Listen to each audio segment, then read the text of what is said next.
napakilala ni Pastor, lalo akong kinakabahan. Kaya sa magandang umaga po muli sa bawat isa. Salamat po sa Panginoon sa kanyang kabutihan. Salamat sa Panginoon sa provision na patuloy niya pong pinapakita, lalo na po sa amin. Ayan, so, hindi na ako magpapakilala ng mahaba dahil makilala na. So, sabi ko nga, parang second time ko ngayon magsalita ng mas maraming tao. No? So, mas dumami pa po kayo. Amen. So, salamat sa Panginoon. And ako po ay, bago po magsimula, personally po ako magpapasalamat sa inyo, sa Harvester Baptist Church, sa inyong mga panalangin, na lalo na po sa gawain sa Palawan. So, salamat po sa patuloy na pagpapanalangin sa amin. So, sabi nga ni Pastor ay napakahirap po na gawain sa Palawan. So, sabi ko nga po ang hirap, sabi ko bakit, lalo na po yung mga first year ko, na nung unang uwi ko doon, talaga po umiiyak pa po ako. Iyak talaga ako sa, noong una yung comfort zone ko, sa CR, para wala makakita. So, punta ako sa CR, tapos pag may patapos na, pag may mga activities kami na, may mga gawain ko na natatapos, tapos nagiging successful ko, sabi ko, una iniiyak ko, sabi ko, sana dito lang si tatay nakikita niya yung gawain na kanyang nag-iwan. And then, tapos minsan po, maraming struggle, kabigatan sa gawain, iiyak ko na naman ulit. Tatanong pa sa Lord, bakit ako? Sabi ko, bakit ako? Tapos sabi ko, Tay, bakit iniwan mo na yung akibit? Hindi mo muna inayos lahat. No? So, almost tatlong taon na po ako na nagpapastor sa Kiwit Baptist Church sa Palawan. And salamat po sa Panginoon sa kanyang kabutihan at katapatan sa gawain mo sa Palawan. And yun nga po, kaya po kami nandito ay isa pong rason dahil po sa aming sela. No, salamat po sa inyong mga panalangin at salamat sa patuloy na provision ng Panginoon sa kanyang buhay. At sige po, so hindi na ako magtatagal. Tayo po ay mag-aaral ng salita ng Panginoon sa umagang ito. Hinihiling ko po yung bawat isang na tumayo. Ibabasahin po.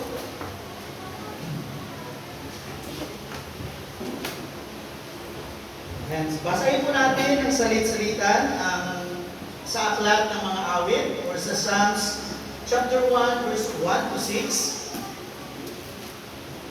Awit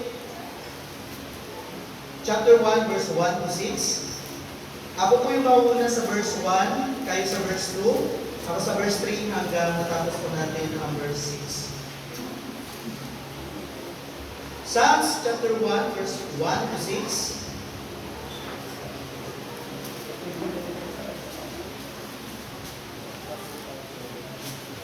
Nakita na po?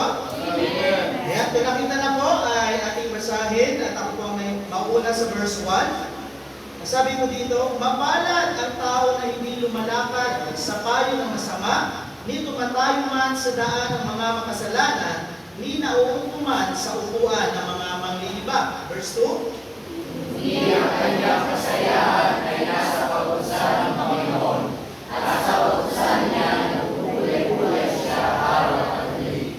Verse 3, at siya'y magiging parang punong kahoy na itinanim sa siping ng mga agos ng tubig, na nagbubunga sa kanyang kapanahunan, at ang kanyang dahon na may hindi malalanta, at anumang kanyang gawin ay higinhawa.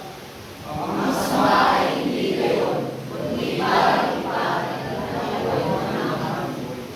Verse 5, kaya't ang masama ay hindi tatayo sa paghatol, ni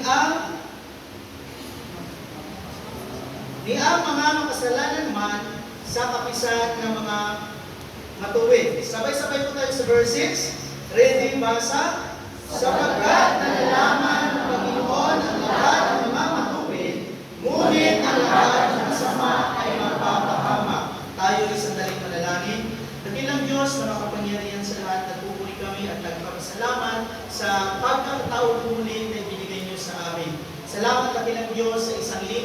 natapos. Salamat Panginoon sa mga ginawa. Salamat sa katalinuhan, sa kalakasan. At muli dakilang Diyos, salamat po sa pagkakataon na kami Panginoon ay pinagtitipon niyo Panginoon upang kami ay sama-sama magpalakasan, sama-sama Panginoon mapagpala ng iyong salita. Salamat dakilang Diyos sa umaga po ito. Puspusin niyo po ng banal na Espiritu ang buhay ng bawat isa, lalo higit ang inyong salita ang makita sa umaga po ito. Sa iyo ang kapulihan, sa iyo ang kalwalhatian, sa taging pangalan ng Panginoong Jesus. Amen and amen. Maaari na po.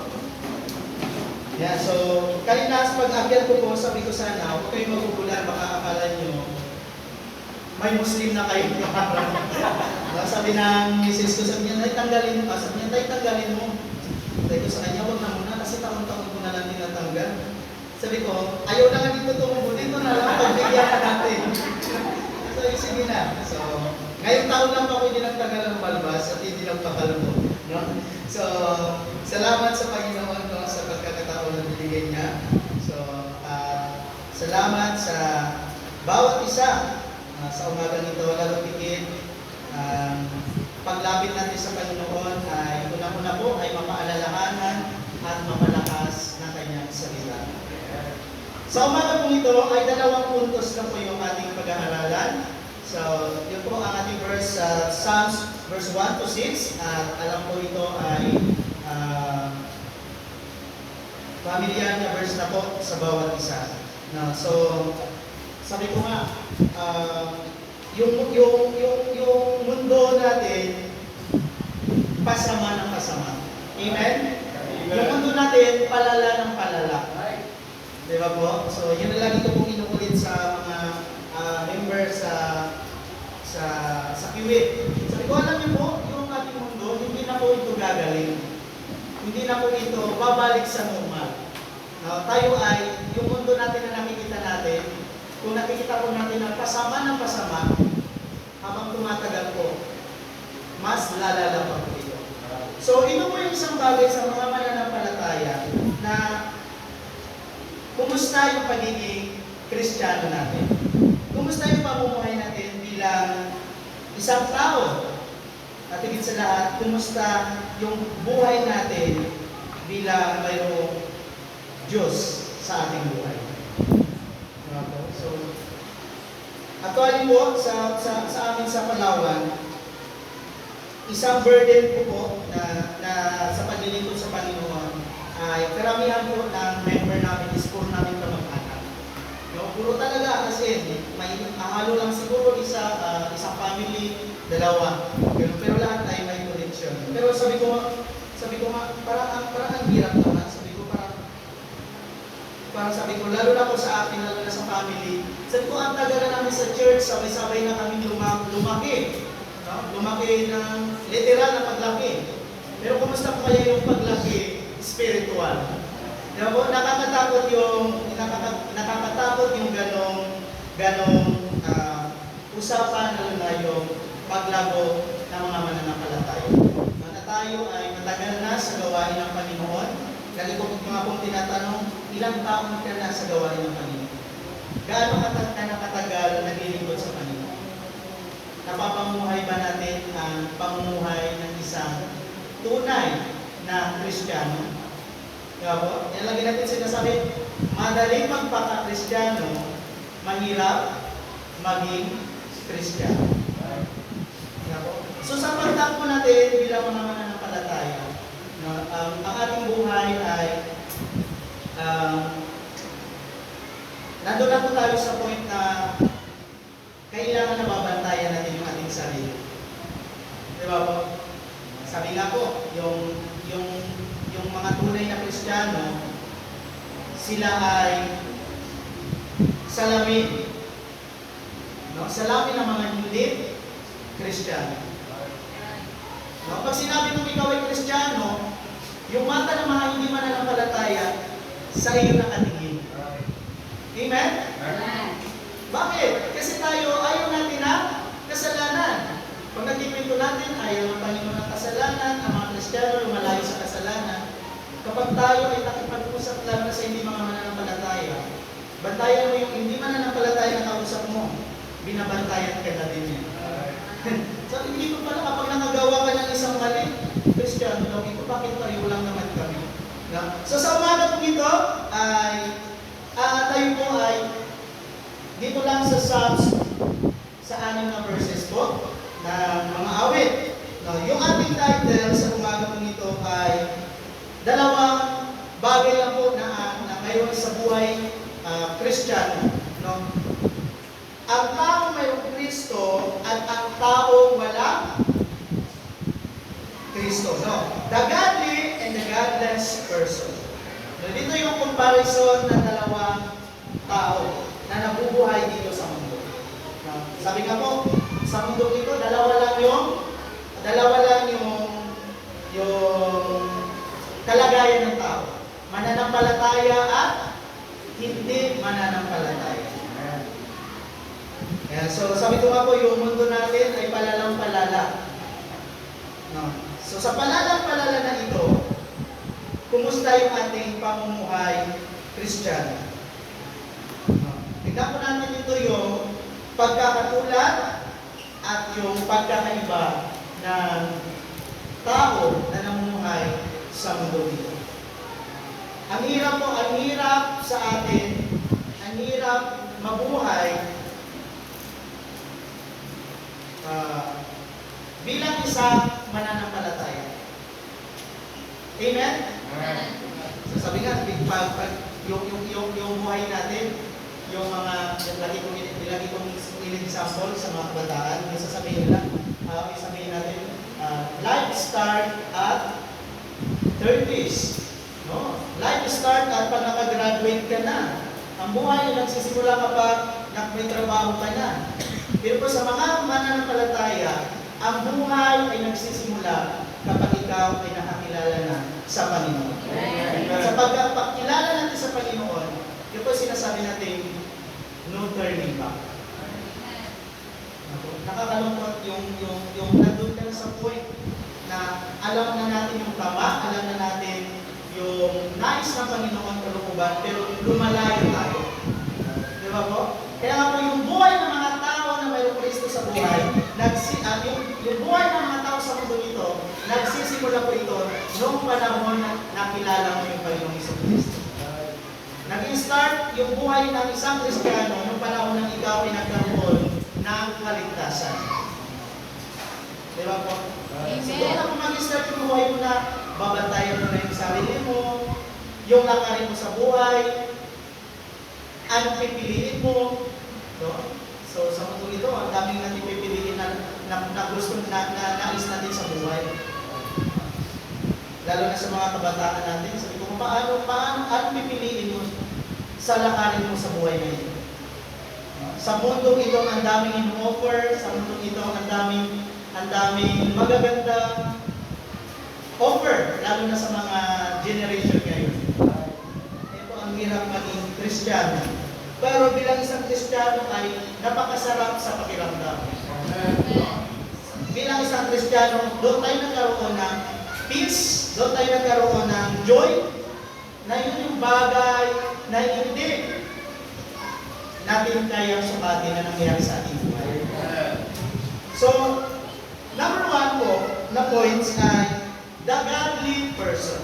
So ito ay tumutukoy sa tao na mayroong Diyos sa kanyang buhay. Sa tao mayroong tunay na mayroong personal na relasyon sa Panginoong Diyos. Kasi sa atin po sabihin natin, kahit tanongin natin lahat ng tao dito, kilala nila kung sino yung Diyos. Amen? Tanungin mo yung mga bata, tanungin natin yung mga sa school, magtanong tayo, kilala mo ba yung Diyos? Or kilala mo ba yung Kristo? No? Ang dami nakakakilala, sino si Kristo? Alam nila kung paano yung ginawa ng Panginoon si Kristo. Bakit siya ipinako sa cross? Bakit siya namatay? Pero ang nakakalungkot, hanggang doon lang yung ating knowledge. Hanggang doon lang yung ating kaalaman. Hindi natin nakita, bakit ba namatay si Jesus Christ? Bakit ba pinahirapan si Jesus Christ? Ano ba yung kanyang purpose? Bakit ba nangyari ito? Di ba po? So bilang mga mananampalataya, alam natin na ito ay nangyari sa ating buhay at tayo po yung nakinabang. So the godly person, sa verse 1 ito, ay sabi ko dito, mapalad ang tao na hindi lumalakad sa payo ng masama, ni tumatayuman sa daan ng mga makasalanan, ni nauuman sa upuan ng mga manlilibak, kundi ang kanyang kasayahan ay nasa kautusan ng Panginoon at sa kautusan ng Panginoon at sa kautusan niya yung nagbubulay-bulay siya araw at gabi. So yung taong mayroong Diyos sa kanyang buhay, hinihiwala niya yung kanyang sarili sa mga makamundong bagay. Amen. Diba po? So, yung panahon na ikaw ay nakakilala sa Panginoon, tayo ay ginawang mga bago nilala. So, tinanggal na tayo sa mundong ito, sa gawa ng mundong ito, sa mundong na nakasanayan natin, at pinunta niya tayo sa mundo na mayroong sakop ng Panginoong Diyos. Amen. So, bilang isang Kristiyano, kumusta po? Kumusta yung ating buhay? Nakaiwalay po ba tayo sa mundo? Nakaiwalay po ba tayo sa gawain ng mundo? Or nakikisama tayo sa agos ng mundo?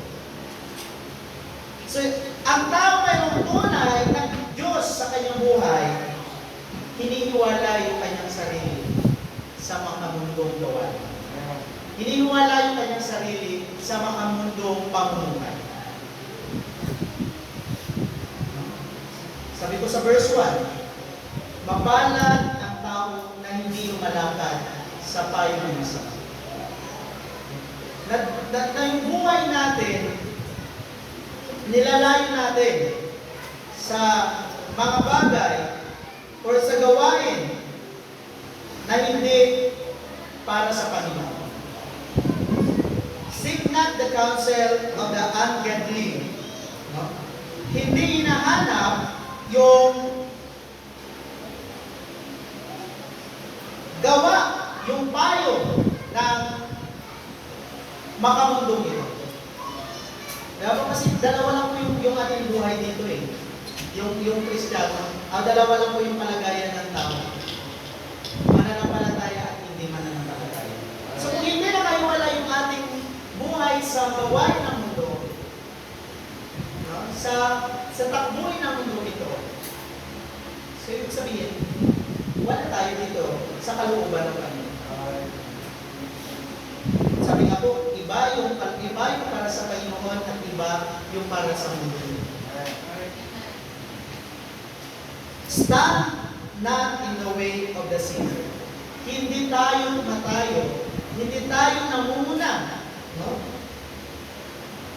Sa mga bagay na pwede natin ipagkakasala. Sabi ko dito, di tumatayuman sa daan ng mga makasalanan. Yun po yung mga may totoong Diyos. Mayroon pong totoong relasyon sa Panginoong Diyos. Na hindi natin nilalagay yung ating sarili doon sa bagay na tayo mismo yung nakikita gumagawa. Na tayo mismo na bilang sinasabi ko natin na mayroon kang Diyos, pero yung buhay natin, walang pinagkaiba sa walang Diyos. Kaya po, minsan po yung isang bagay, sasabi natin na pagkikisama. Yung isang bagay na nakakatakot minsan, na rason ng isang mananampalataya. Minsan yung pakikisama natin, no? Doon na tayo nalalagay, doon na tayo nag-stand, doon na tayo pumupwesto. Dahil pakikisama, pero hindi po natin alam, tinitignan tayo hindi mananampalataya, na yung buhay natin walang pinagkaiba sa kanila. So, yung totoong may Kristo, totoong may Diyos sa kanyang buhay, hindi nag-stand sa kasalanan or mayroon man siyang kasalanan na kanyang pinapamuhay. Stand not the way of the sinner. Sabi ko dito, di tumatayo man sa daan ng mga makasalanan. At sit not in the seat of thy scorner. Hindi siya umuupo. No, yung buhay natin hindi natin nilalagay doon sa gawain ng mga makasalanan. Hindi po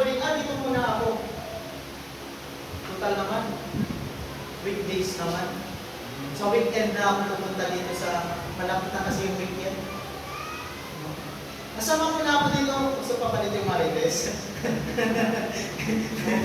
So, sabi na mawalan na si Marites eh. No? So, uupo muna ako dito kay Marites. Wala pa namang weekend. Yung minsan tayo pa yung nauna na gagawa, tayo pa yung sa ating ba manggagaling, paano tayo magsisimula, nagsasuggest pa tayo, no? Na hindi po natin alam, tayo na yung lumalagay sa kalagayan ng mga manlilibak. Napinsan po, bilang Kristiyano, hindi na po natin namamalayan, hindi na natin nababantayan ang ating sarili. Minsan bilang Kristiyano, sa paglilingkod natin sa Panginoon, hindi na natin nakikita minsan sa gawain sa mundo nito na yung buhay pala natin hindi nakaiwalay sa mundo nito. No?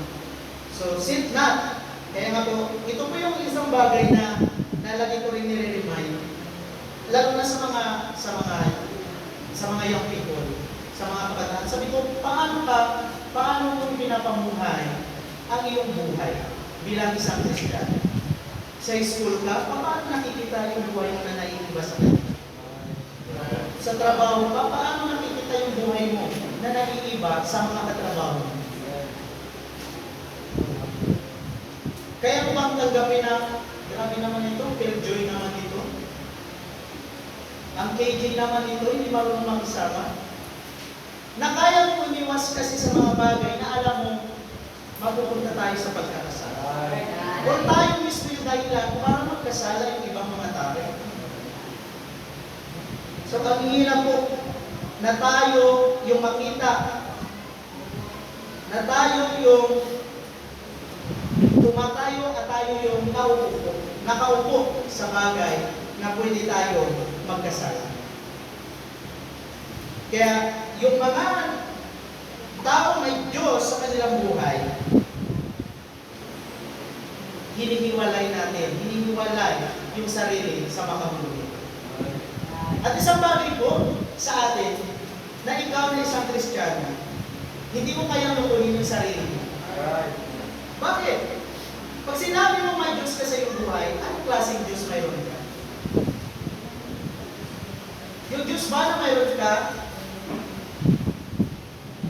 nakikita sa iyong buhay na naiiwalay mo sa mundo nito? Di ba sinabi mo bang ayaw ko, totoo ba yun na nakikita sa iyong buhay? Pag sinabi mo bang hindi pwede, nakikita ba yun sa iyong buhay?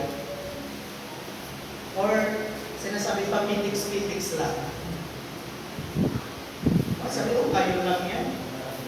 Kasi kasama niya si ano? Ay, ngayon lang yan. Kasi kasama niya si ganito. Di ba po? So, ang hirap. Kaya po, yung totoong may Diyos sa kanyang buhay, alam mo yung stand na mayroon ka. Alam mo yung stand bakit ayaw mo sa bagay na ito. Ayaw mo yung stand bakit iniiwasan mo yung bagay na ito. Dahil ayaw mo ng kasalanan.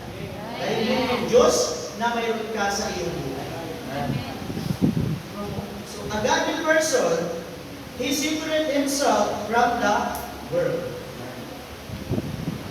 Nakakatakot na po ngayon yung generation natin. Nakakatakot na yung mga next generation. Kasi kung noon po, ang dami ng offer na pwede magkasala yung tao. Paano pa po kaya sa panahon natin ngayon? Paano kaya nila ipakita, paano kaya maipakita yung buhay na hiwalay doon sa mga tao kasama nila sa school? Paano kaya maiwalay ng generation ngayon yung buhay nila na ibang-iba sila dito sa mga tao nila?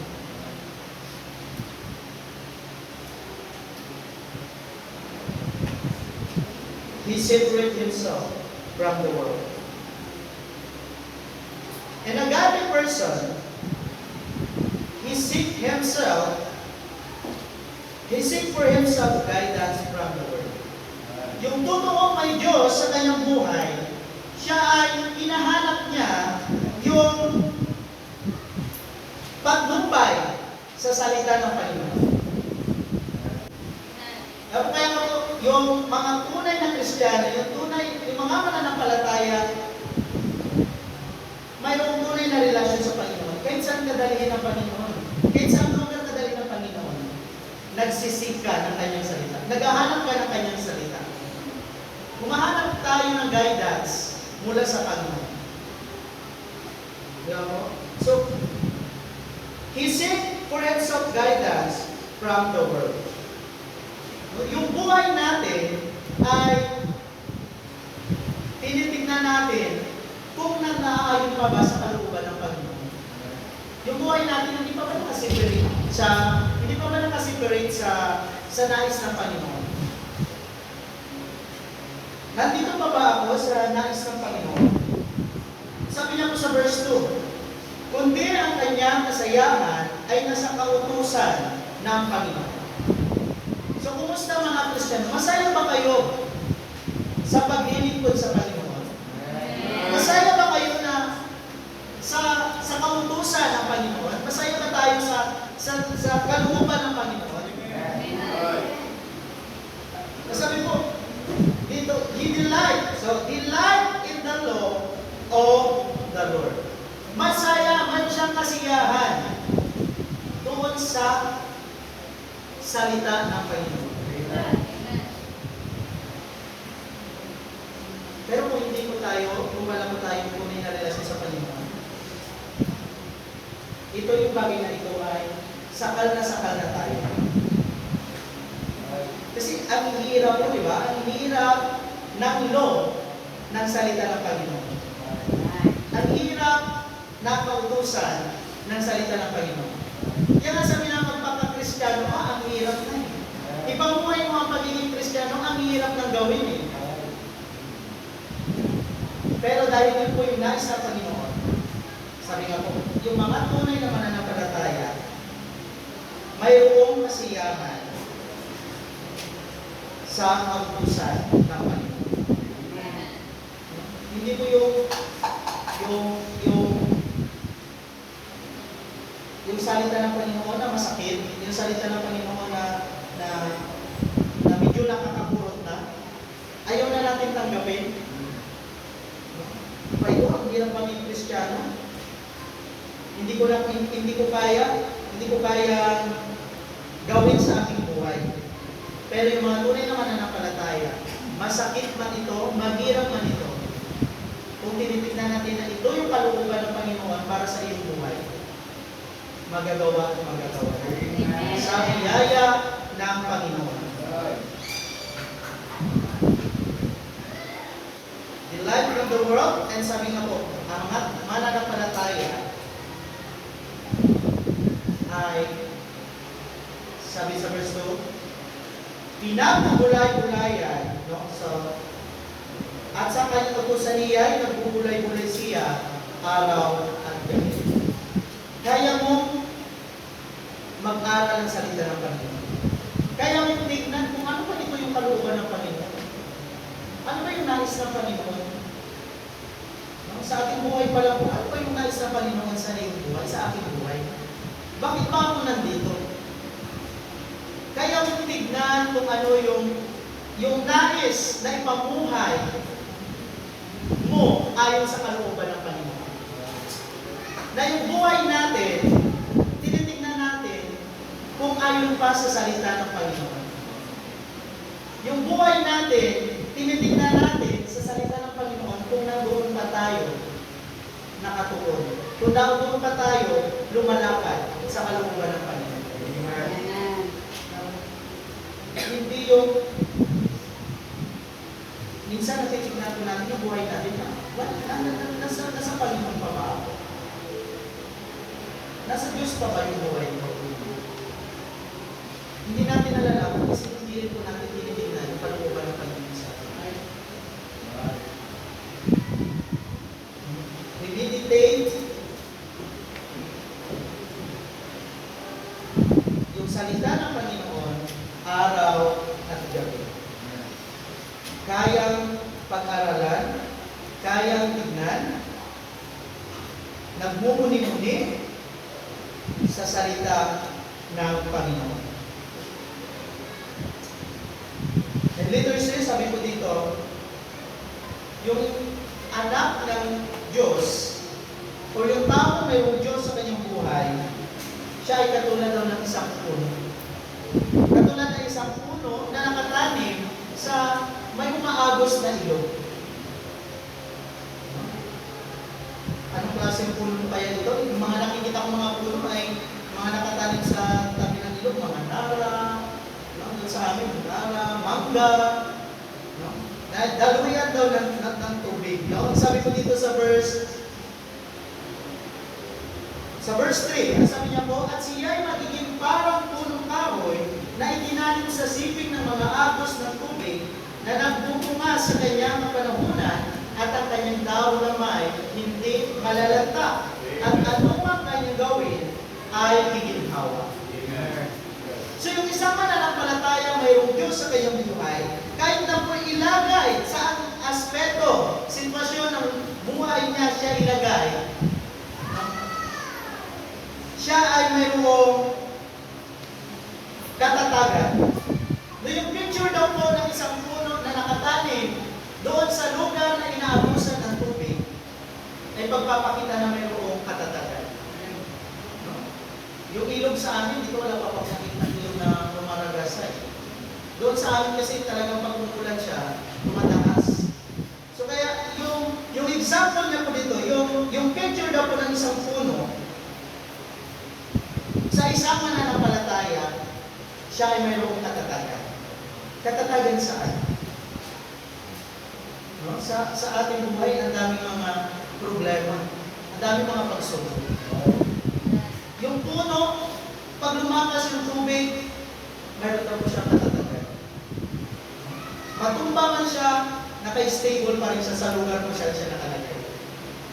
No? At namumunga ayon sa kanyang kapanahon.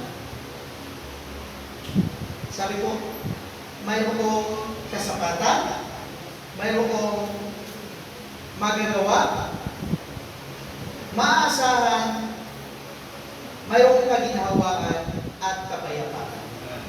Yan isang picture ng isang puno na nakatanim sa mayroong umaagos na tubig. Na anuman yung mangyari, anumang aspeto ng kanyang buhay, may kabigatan, problema, pasalin, no? Anumang agos na nangyayari, siya ay nananatili.